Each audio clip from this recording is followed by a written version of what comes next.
اللهم صل وسلم وبارك على سيدنا محمد. يوم جديد من ايامنا الحلوه وجبتنا الخفيفه اللذيذه.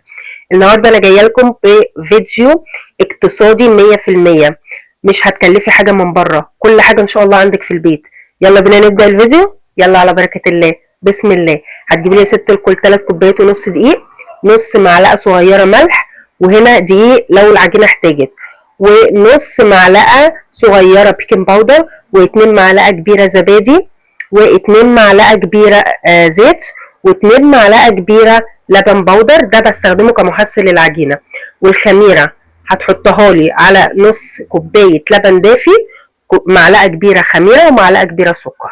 تمام كده. نيجي للعجان، حطي كل المكونات اللي احنا عملناها دي في العجان واضربيهم كويس جدا.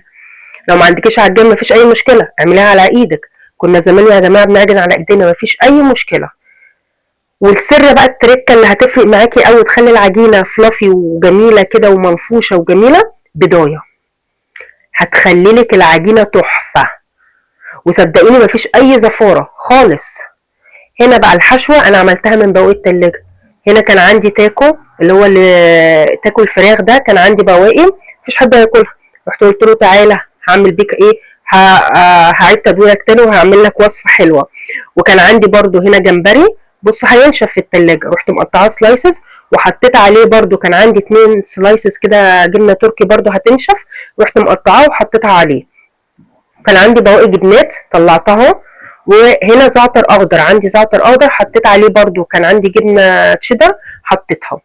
التسويه، بصوا الجمال يا جماعه. التسويه هتدخليها فرن على 180 درجه في الرف اللي في النص لمده تلت ساعه. لما تطلع وهي سخنه كده يا جماعه تروح حاطين لها، هتحطوا معلقه صغيره، لا معلقه كبيره، معلقه كبيره زبده، ونص معلقه بقدونس ناشف، وربع معلقه توم فريش. تسيحوهم كلهم مع بعض وتدهنوهم على الصينيه كده وهي سخنه. بصوا لي المنظر تحفه، ولا الطعم، ولا الفلافي، النعومه والهيشان بتاع العجينه. تحفه يا جماعه تحفه. بصوا الجمال. بس هي العجينه سخنه معلش مش قادره امسكها، بس طعمها خطير خطير. بسم الله ما شاء الله، وبألف هنا وألف شفا. بجد بجد بجد جربوها، ومش هتكلفكم حاجه خالص. من اي بواقي، سواء عندك جبنه قريش، جبنه بيضه، اي حبه بتاع دي اسمها ايه، لحمه مفرومه باقيه. وبألف هنا وألف شفا. اشوفكم في امان الله. والسلام عليكم ورحمه الله وبركاته. باي باي.